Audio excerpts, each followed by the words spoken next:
Welcome. Today, Chuck and Brock enjoy spending time with Professor Dominic Perler's Chapter 28, Skepticism, from the Cambridge History of Medieval Philosophy. This is generous theology. So if it's all right with you, let's take a look. Let's get started at today's topic. We are following up on the section in the chapter on skepticism. And we had a great opening. We had a great chance to lay the foundation of what comes initially. And of course, you can't talk about what happened in the middle without first starting with what came before it. And we did that as well. And I'm excited because now we maybe get into some of the meat today. And I just want to check with you and give you the chance to lead with some of these initial ideas in this chapter.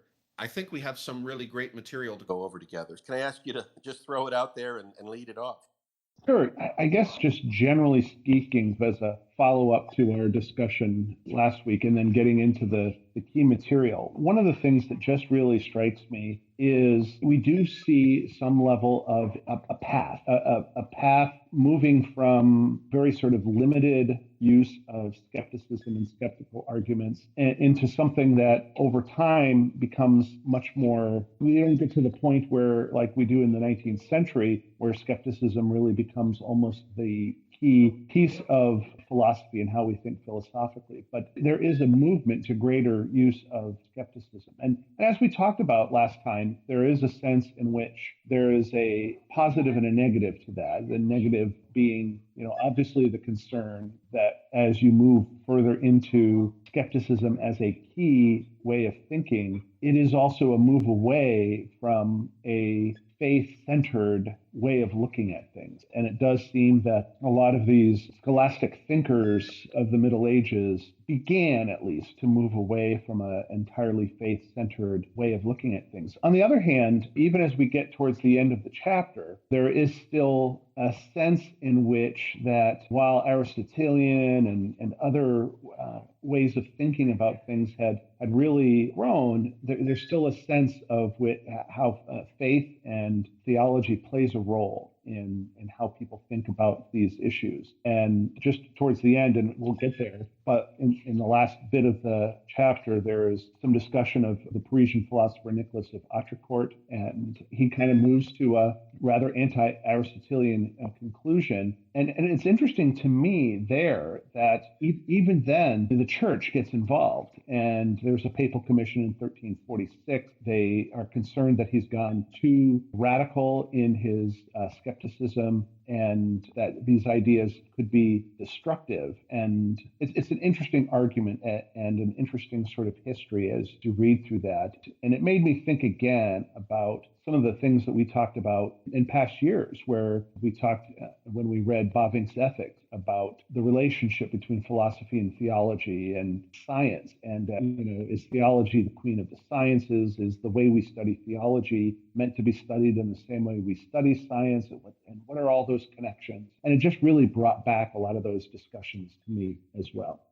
Yeah, I love how it all ties in together, Chuck. When you start thinking about this idea of when and why someone should be skeptical. And I think we can recognize that skepticism can fall on a continuum, and there can be people who are perhaps more skeptical and people who are perhaps less skeptical. Maybe it's more about establishing what's a reasonable window of discourse. We're familiar with the Overton window, which is this idea that societies tend to ostracize views that are out of the mainstream significantly. So if you think, for example, of a standard bell curve from statistics, if you go anywhere outside maybe 3 or more standard deviations from a mean position, then you start to scare the horses, as the old saying goes. People start to feel threatened by the promulgation of ideas. It turns out ideas have power. And I bring this up, for example, because I think of Socrates, and maybe amongst non-believers, one of the most highly valued skeptics of all. And his skepticism just got him killed. And that's because